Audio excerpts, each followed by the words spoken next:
What's up, guys, and welcome back to the weekly Q&A. Our first question comes from James McCaffrey, who asks if Jon Favreau's show does turn out to be about Mandalorians, which is still a rumor. What are the chances we could see some familiar faces like Sabine or Boba Fett? Yeah, want to point out, super rumor. Super rumor. It doesn't, have any official sources. Making Star Wars, they have panned out in the past, so I think this is somewhat reliable, but, don't bank on it. But still, I thought it would be fun to discuss. Yeah. Could we see some familiar faces? I think there's a possibility. I don't know if Sabine or Boba Fett will pop up because they touched on this on Jedi Council recently, too, on Collider. They're probably going to do a story about Sabine and Ahsoka, whatever Ezra's up to. That might be in Resistance or something. But I think Sabine, after the Battle of Endor and everything, it sounds like she went off and did her own thing. Mm-hmm. And I don't think she'll be involved in whatever story Favreau is telling. She could come in and out. I don't know. Yeah. And then Boba Fett, I think that they're probably still tossing around a movie for him, like maybe a bounty hunter movie, whatever. Yeah. Plus, he's not really Mandalorian. Yeah, that's kind of up in the air. I still kind of choose to believe that he is, and that's another discussion. Yeah. What I want to see is Bo-Katan. We are huge Battlestar fans. We love Katie Sackhoff. Yeah. I think that she is a badass actress, and she could absolutely pull that off live action. Mm-hmm. Give her some short orange hair. Yeah. And I think she'd be great in the show. Yeah, that would be cool. I'm trying to think of any other familiar faces. I mean, it might be more familiar armor. Death Watch could be back. I think we're going to see mostly new characters. I think that's probably true as well. Might have a Sabine cameo or mention. I think, definitely mentions. Mentions for days. Yeah. I think a cameo would be awesome. I just wouldn't expect our familiar faces to be like the stars. Except I could see Bo-Katan being a star. That would be cool. Fingers crossed. Yeah. And Jon Favreau knows a lot about Mandalorians, and he was one. Yeah, he was one, and he did the voice for previously. So yeah, and he said before that he has had stories in his head for Mandalorian content for years. So I'm excited to see if that's the case, what he's got in store. Yeah, me too. KJ's Pitts wants to know where Luke's Jedi temple was located. We don't know, but I thought it would be fun to toss around some ideas. Yeah. I like Lothal. I think that some of the surroundings that we can see when the temple is burning looks Lothal-ish. We got some grasslands and some hills and stuff. It's not a desert planet, which is nice. Yeah. It looks more like maybe kind of like a foresty planet. Yeah, mostly what you see is grass and mounds, and I mean that's a lot of what you see on Lothal. Yeah.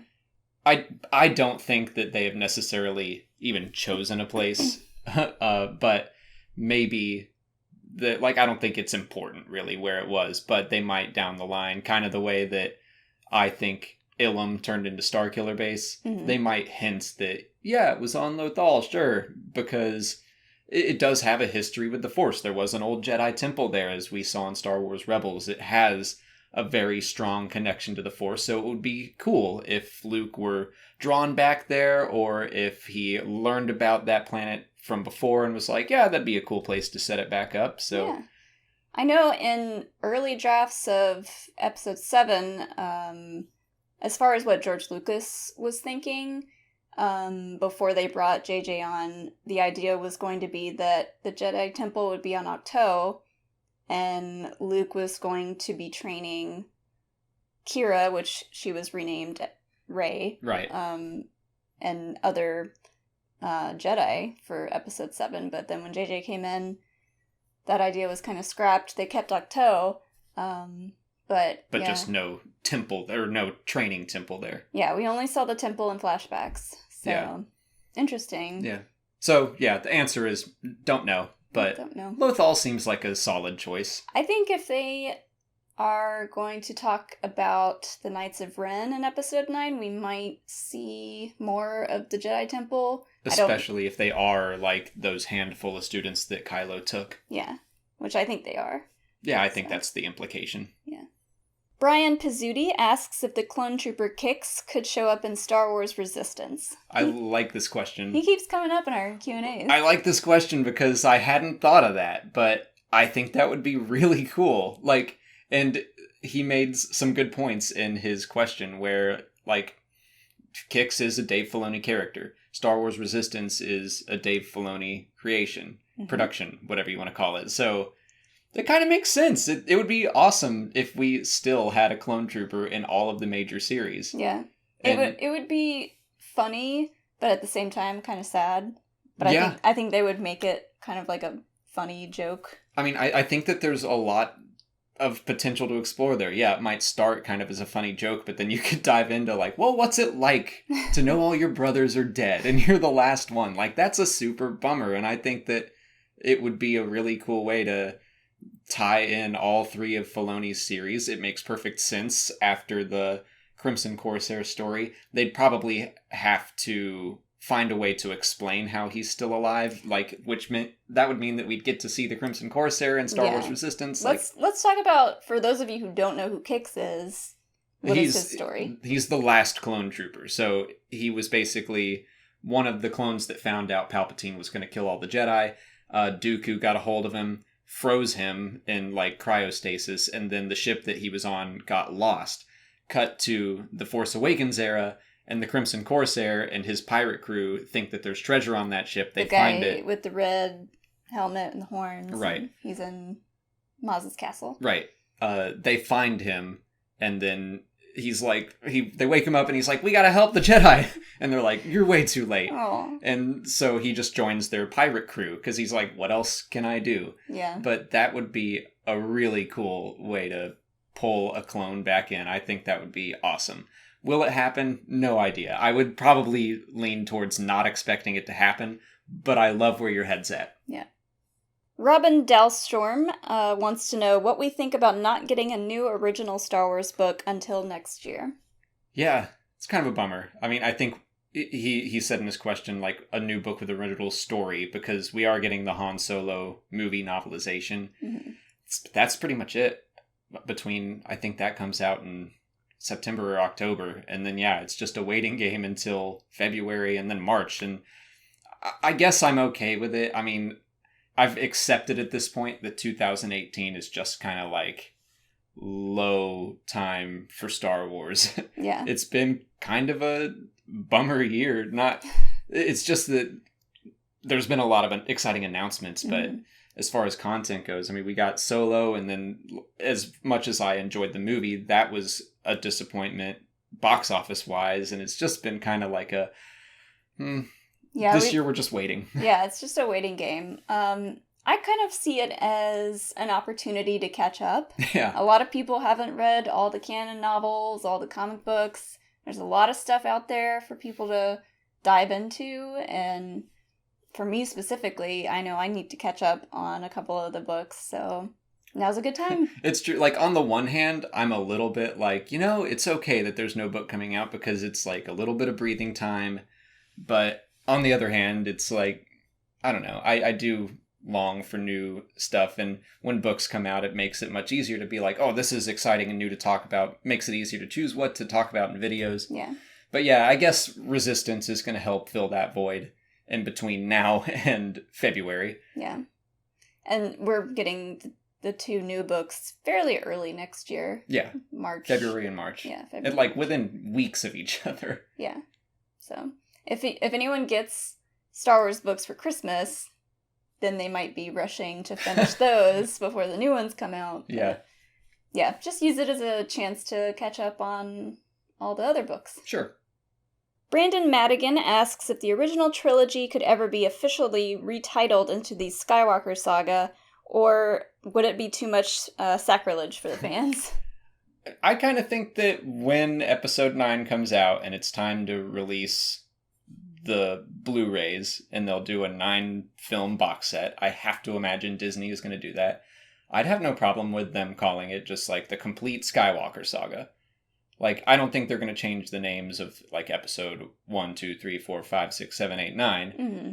But, yeah, it doesn't bother me at all if they want to change the names, because they've already changed the names quite a bit. Like, it used to just be Star Wars and The Empire Strikes Back, and then they went on with the episodes thing, and A New Hope was added after the fact, so things change. I mean, after the special editions and stuff, it's like having them officially title what was once like all of Star Wars and have them call that the Skywalker Saga. I'm okay with that. Because I do think they're just going to start branching off and doing more movies that are not the Skywalker Saga. I agree. Like a couple years down the road, once we get all this wrapped up and, like you said, like a box set type thing, I think just saying Star Wars, the Skywalker Saga is fine. I don't think anyone would be angered by that. Yeah. I don't know. Another example he used was when they retitled Raiders of the Lost Ark to Indiana Jones and the Raiders of the Lost Ark, and that didn't really bother me either. I mean, I don't know. The titles, that never really bugged me, I guess. Yeah. Was that because they hadn't thought about sequels yet? Or, like, making it a trilogy? Yeah, at the time it was just, let's make a fun movie, and they succeeded. Yeah. And it was just Raiders of the Lost Ark, and then it did very well, and I think they were like, okay, Indiana Jones and the Temple of Doom, Indiana Jones and the Last Crusade. And then, I forget when they retitled it. It might have been for the DVD release or something, but at some point, they retitled Raiders of the Lost Ark, and it's just, I don't know. I still call it Raiders. I still mostly call A New Hope Star Wars. I have to, like, force myself to call it A New Hope more to differentiate, like, specify which Star Wars I'm talking about, because if I say, which favorite movie? Star Wars? And they're like, which one? Which one? Yeah, I think it would be a good way to retire the name Skywalker, if that's the direction they're going. If, for whatever reason, Rey decides to rename herself as a Skywalker, or the Jedi from now on are being called Skywalkers, then they probably wouldn't do that, but if we're going to retire the name Skywalker, then sure, why not? Yeah. That's it for patron questions. If you're a patron and you didn't see your question answered here, head over to Patreon where we left you a written response. If you're not a patron, you can learn more by following the link in the description. Just $1 a month will get you access to extra Star Wars Explained content like audio commentaries for the films, and we just put out a new episode of our long-form content, Between Two Suns, where we talk about some of the major news and rumors over the past couple weeks. Yeah. So get into some Twitter controversy, maybe. Yeah. So check that out, and we're making it exclusive to patrons right now while we still iron out the kinks and all that. We got some new equipment that I'm excited that we get to use for the first time, but yeah, that's all linked in the description if you want to look at that. Okay, on to YouTube questions. We've got Umar Sadiq, who asks if we would want a Ahsoka standalone movie. I don't know. People bring that up a lot, and I guess this kind of goes in the same general direction as I've been saying, but I would rather we get new stuff. Like, let's explore new characters. Ahsoka has been in, it's going to be almost 7 seasons of the Clone Wars coming up soon. She was in Star Wars Rebels. She has a book. Mm-hmm. I bet she's going to show up in the future with Sabine. Like, we're getting her story told. Yeah. I think that, I mean, would I watch an Ahsoka movie? Of course I would, but I think I would prefer it if they went with something totally new. I think that would service Lucasfilm very well if they were to just say, you know what, here are all these movies that have nothing to do with all this other stuff. Like, you have zero expectations going in, you don't know what you're going to get. I think that that's kind of the direction I would prefer the next few movies go in. Yeah, I mean, the standalone movies, I think, need to be really, really special. Not that Ahsoka's not special, but we've gotten almost her entire story now between the Clone Wars and then the upcoming last season of the Clone Wars and the book. We've already gotten so much of her story. I don't know what a standalone movie for her would look like. It's kind of like the people that say, are we going to get a Darth Vader standalone? And it's like, we got Anakin's story. We've had them. Yeah, and Anakin's even more. Like, he's got comics and books and the Clone Wars. Like, I just want us to explore something new. I'm sure an Ahsoka movie could be great. I'd be excited to watch it, but it's just not what I prefer. It would be very cool to see her pop up in a live-action series.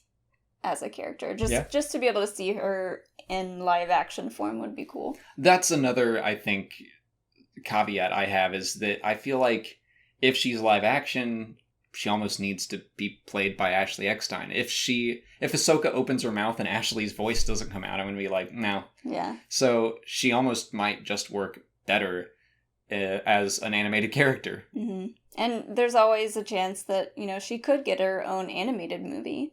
That's true. For the streaming service or sure. theatrical release. Mm-hmm. Mitwit Gaming wants to know if Captain Cardinal could appear in Star Wars Resistance, and if so, what role would we want him to play? So Captain Cardinal, if you don't know, is a character from the Phasma book, and he was kind of in charge of recruiting and training the First Order stormtroopers before Phasma came in. And he's also amazing. He was my favorite part of that book. He was pretty cool. I loved him. I do think it's possible. My fingers are crossed. We got that blurry image from Star Wars Resistance, and there was a red-armored TIE fighter pilot that could be like just I'm an ace pilot type character to like counter. It'd be like a rival to the main characters who I assume will be pilots in the Resistance. But my fingers are crossed that is Cardinal, just in a TIE fighter pilot uniform. Like, you know what? I can fly too. He can do it all. Like, I would love to see that. What role I would like for him to play is one of slowly changing allegiances. Mm-hmm. In the book, spoilers, but it's been out for over a year now. Not over. Almost a year. It's been out. At the end of that book, he leaves the First Order. What I like about him is that he doesn't defect. It's not like Callus or Iden Versio, where they go and join the rebellion.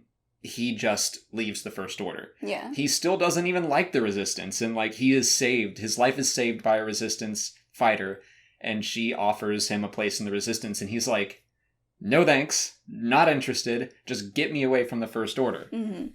So I think that would be something really interesting to explore, something we haven't seen, where it's just like, it's not just another defection story, it's someone slowly becoming disillusioned with the First Order and being like, is this what I want to be a part of? And he has a great dynamic with Phasma, who we know is going to be in the show. So I think there would be a lot of fun stuff to explore if Cardinal is in the show. That was my first thought, is like Cardinal and Phasma have this kind of like weird relationship where they're kind of competing against each other, because Snoke chose Cardinal to train the stormtroopers and he was taking his job very seriously, and then Phasma comes along and just starts to train them, but making them just kind of like mindless robot monster machines. And he wasn't really cool with that. So I could see him being a character to kind of butt heads with Phasma a little bit. But on the other hand, we still don't know what kind of like age group this show is going to be targeted towards. So it might be a little bit confusing to add Cardinal in with Phasma and not just have Phasma be the one that's kind of like the bad guy.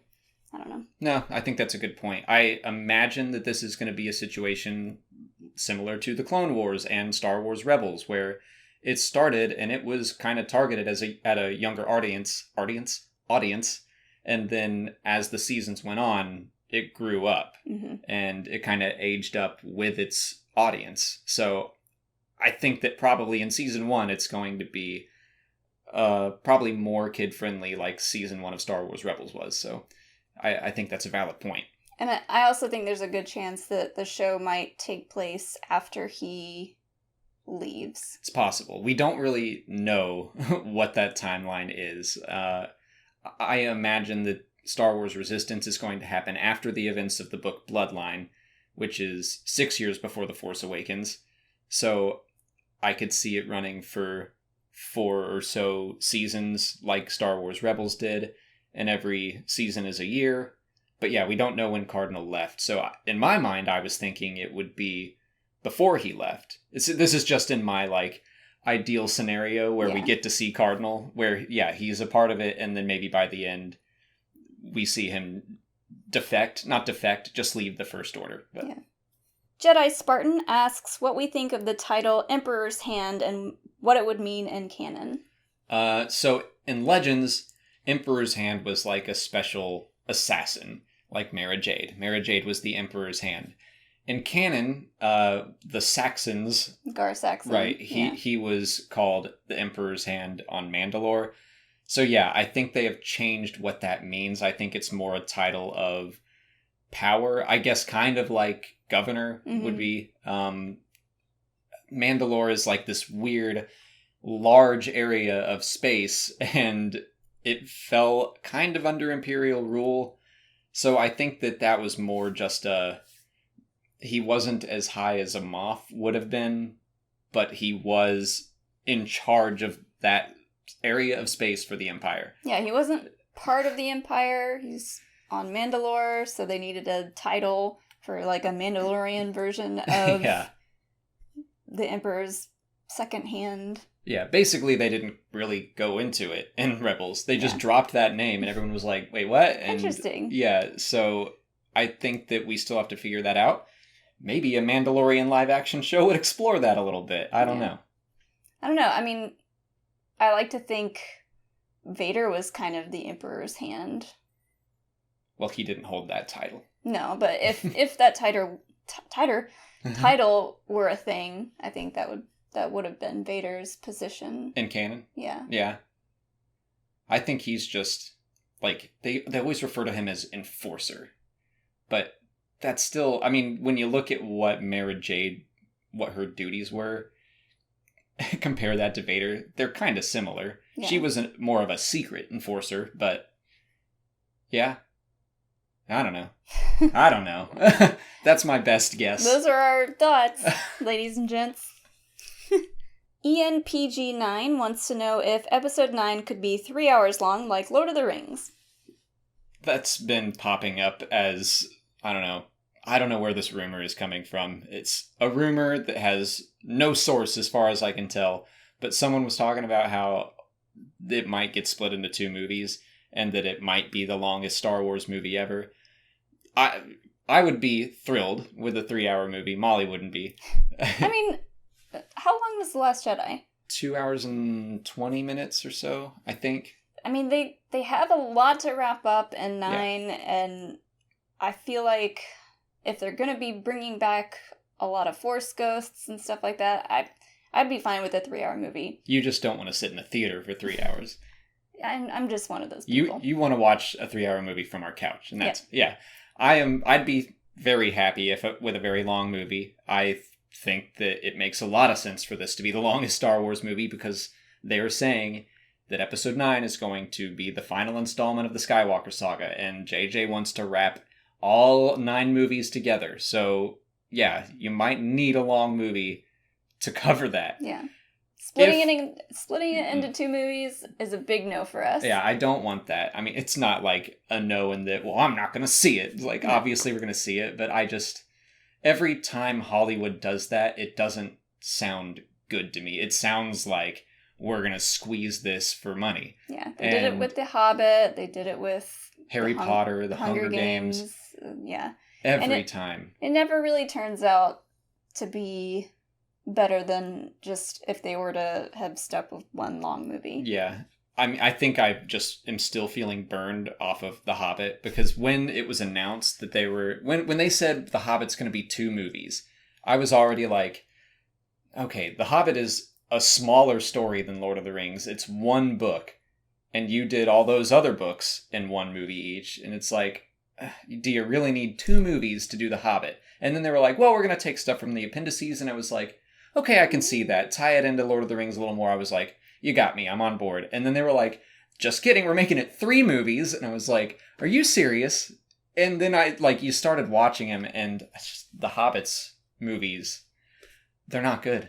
I just don't like them. I like them when they're in the Shire. And then once they leave and they get to those goofy trolls, I'm like, I just can't. Yeah. So, they were just being money hungry, I think, with that one. I think so too. And that's to bring it back to Star Wars. Welcome to Middle Earth Explained. I would feel the same if they were to come out and say that Episode 9 needs to be 2 movies. I'd be like, does it need to be? Does it? Yeah. they would get a lot of pushback from fans, I think. I don't think that this rumor is true, by the way. I think that this is, one of those guys that just, like, throwing something out there, like, oh, my source on the inside says, like, yeah, okay. I mean, it's not unheard of for, a movie like this that's supposed to wrap up everything to be at least 2.5 hours, if not 3 hours long. And, I don't think people would be surprised by that at all. Yeah. And I think that's fine. Just, I'd be disappointed if they split it into two. Julia asks what we hope happened to Thrawn and Ezra. I hope that they became best friends. I kind of do too. Not best friends, but I'm a fan of stories where enemies have to work together to survive. Yeah. So I think that they could become friends over time. I don't think that they are necessarily just against each other at heart. I mean, I think Thrawn ultimately wants to protect the galaxy. I never really liked in the end of Star Wars Rebel Season 4 when he, like, straight up bombards Lothal even after Ezra surrenders. That felt like not Thrawn to me. Mm-hmm. But what are you going to do? So I don't know. Ezra would probably push back against him for that. But ultimately, I think that, especially if they somehow got sent to the unknown regions, like, they're in trouble. They got to work together. I think that would be a fun story.